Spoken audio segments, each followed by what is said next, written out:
suñu coalition bi daal dal na xel. mais tamit ma tooñ leen tuuti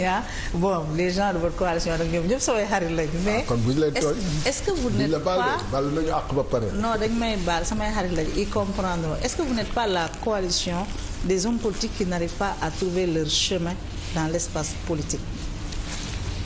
Thierno Bocoum il a quitté Idriss Seck boobu ak léegi il n'arrive pas à se stabiliser taxawul ci trajectoire bu leer. quitté na Idrissa Seck demal na boppam bëgg na dem présidentielle mu reculer local yi mu jéem a flirter avec les gens de Yewwi, ça n'a pas marché, finalement il n'est pas parti. Juge Dème il a quitté la magistrature, il a voulu aller à la présidentielle,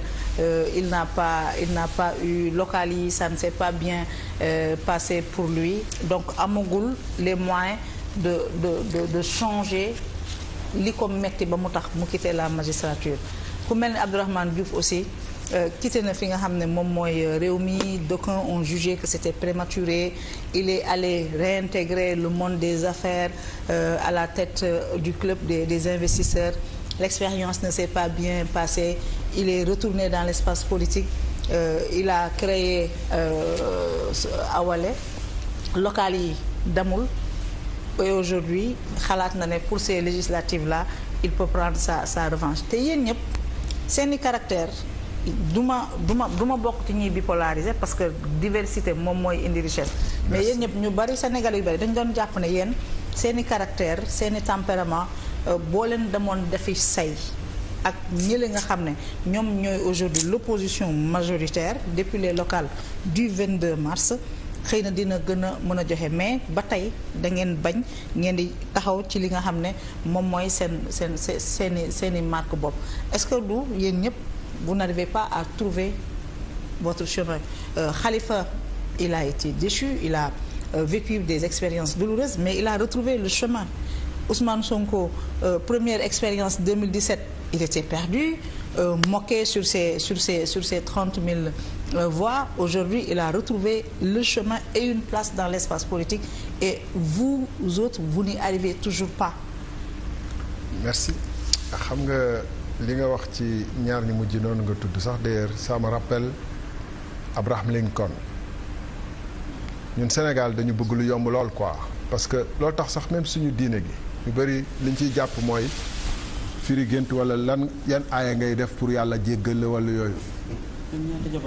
waaw duñu xool sax na lan mooy le difficile chemin pour accéder à Dieu. pour jéem a xool naka laay fexe ba nga xam ne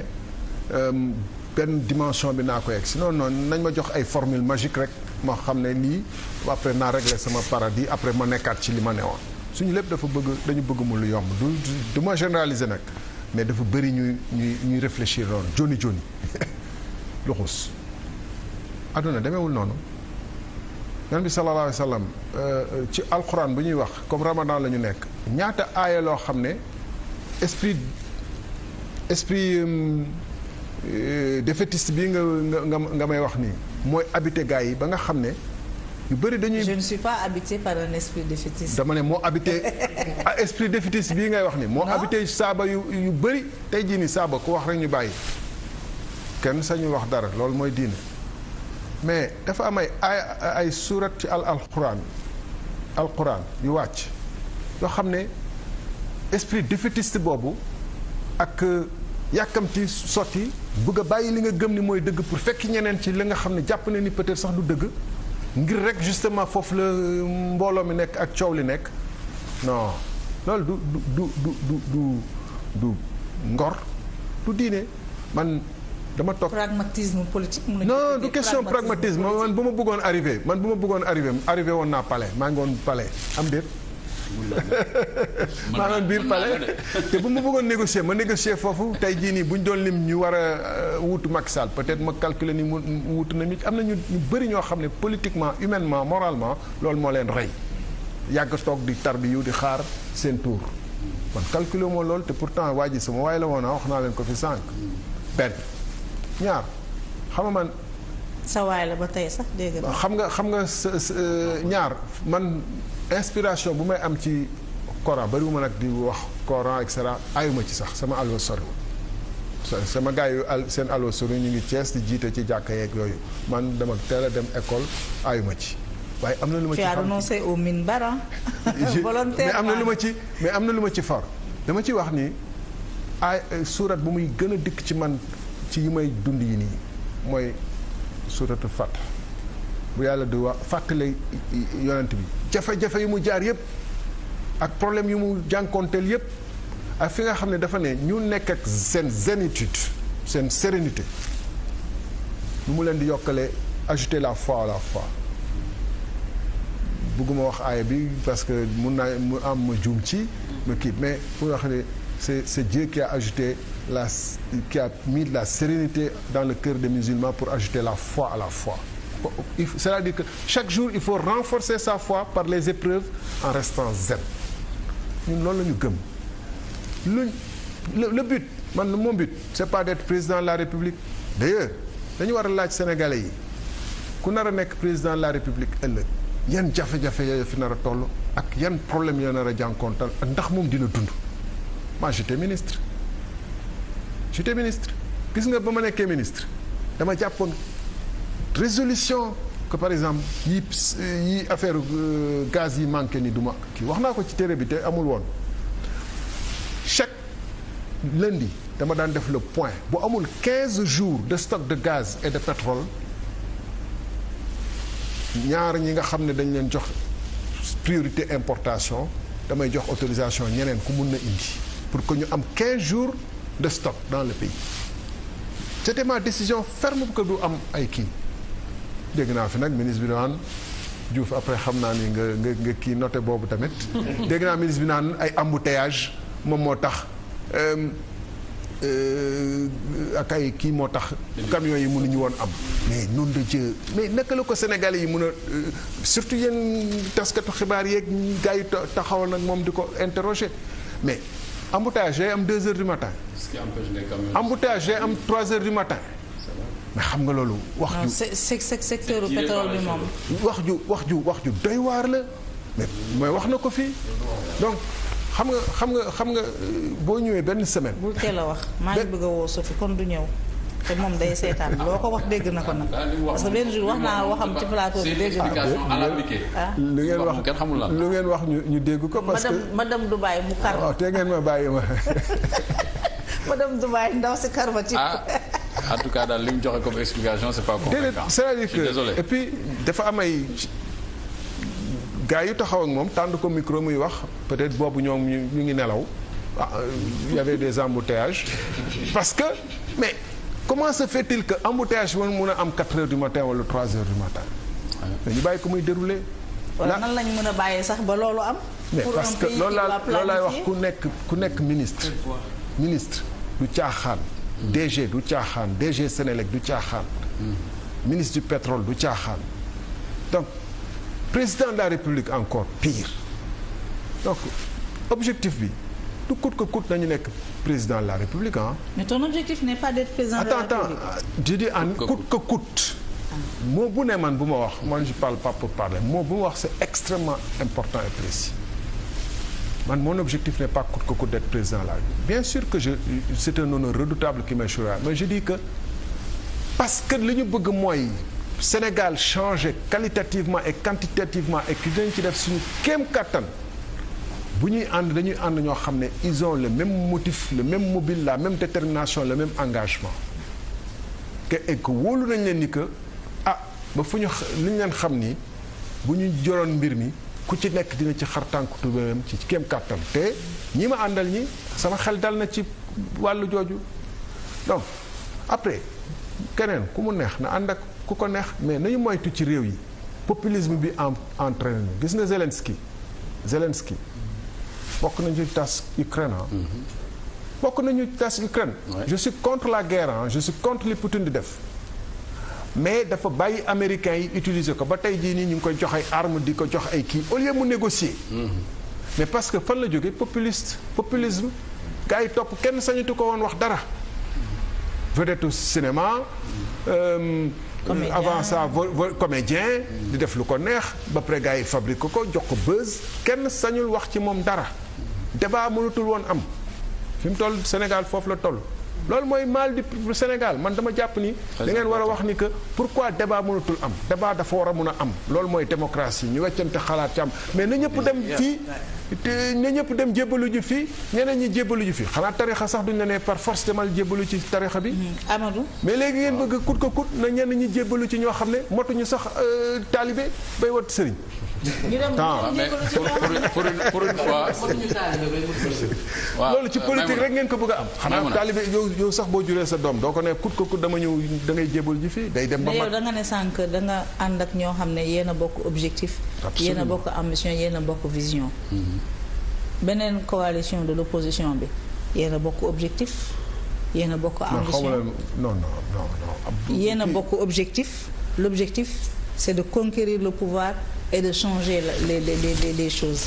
ambition bi c'est d'accéder aux plus hautes fonctions républicaines pour am prise sur la gestion des du pays. Ce que je comprends dans leur position. C'est quoi la différence? Allez-y dama la. C'est quoi la différence? xanaa parfois complexe de supériorité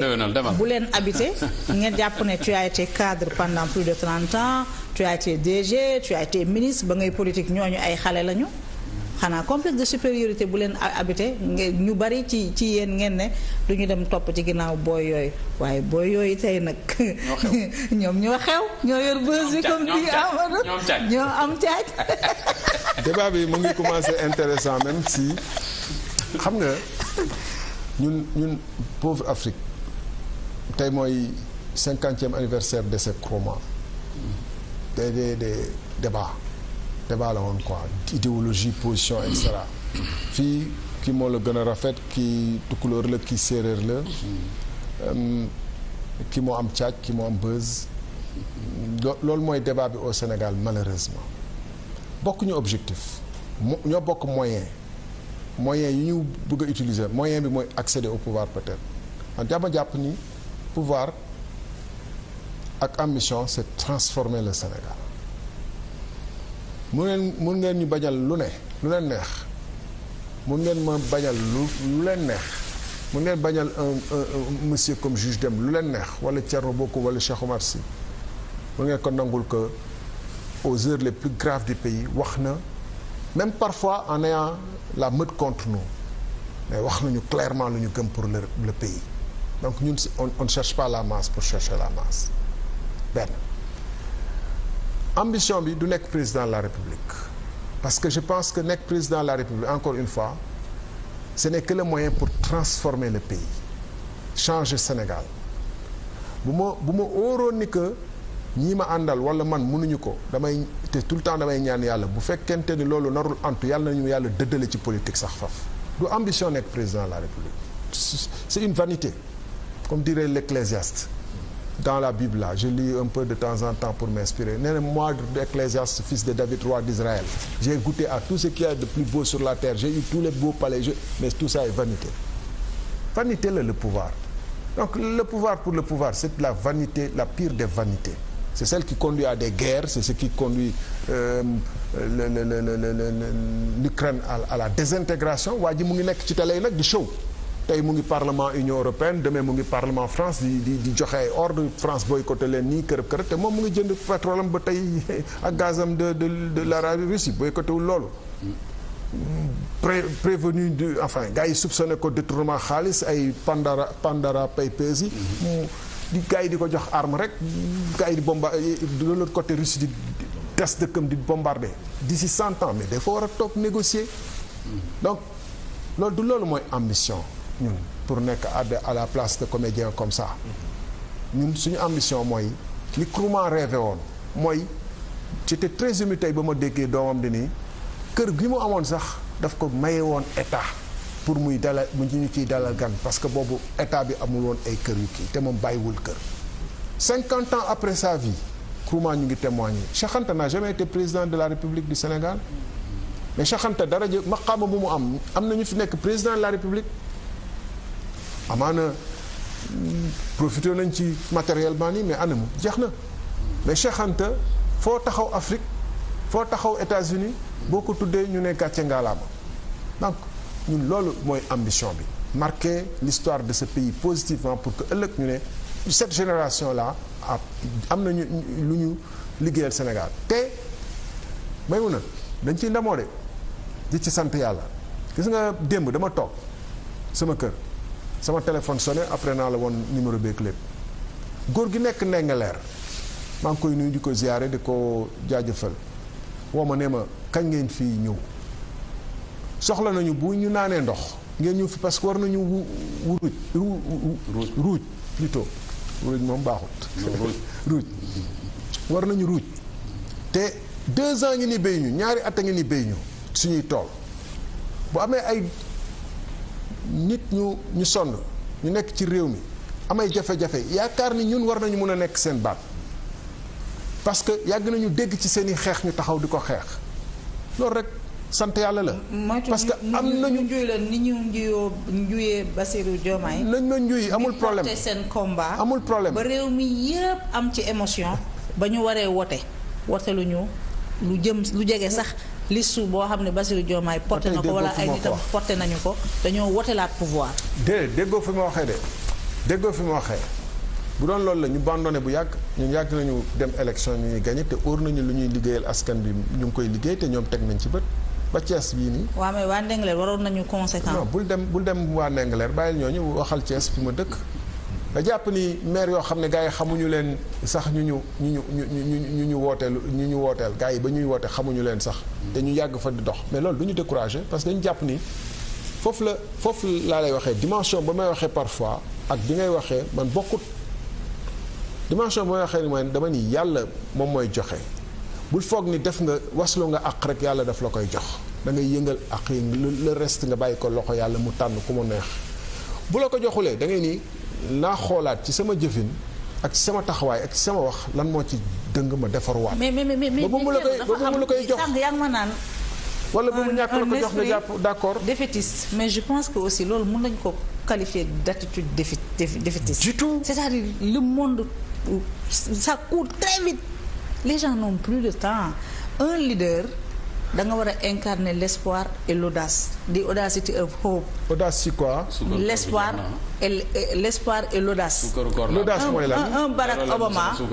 Barack Obama dafa ñëw dans un pays difficile racialement nu mu tudd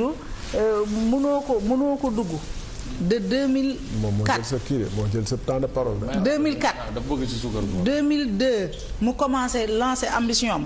2004 mu nekk sénateur 4 ans plus tard il est historiquement le premier homme noir à diriger l'Amérique xam nga lan moo tax nit ñi gëm Barack Obama faral ko rêve bi mu doon incarné ñun mënuñu tey jeunes yi duñu porter koo xam ne incarné woo rêve boobu duñu porter koo xam ne joxoo leen espoir ne bu ñu mobiliser woo ñoom ñëpp nekk ci sa ginnaaw yow di nga porter sa rêve porter waale seen rêve maanaam changer li nga xam ne ñoom ànduñu ci c'est-à-dire yoon bi ngeen bëgg a jël non ñun dañuy xaar vous n'avez pas le temps. kan moo leen dañuy xaar. vous n'avez pas le temps caricature nag moo garaaw ci wax nit. déggoo wax ji de man Thierno Sall bu ma toogee fii ku nekk Ndingler fële bàyyi foofu ñooñu nga tudd the audacity of hope. hope boobu ngay wax ak ñooñu ñu tudd woo ma man dama yaakaar ni que am nañu dégg suñu wax am nañu wékk seen espoir ci ñun yàlla na ku ñu yàlla jàppale ñu mottali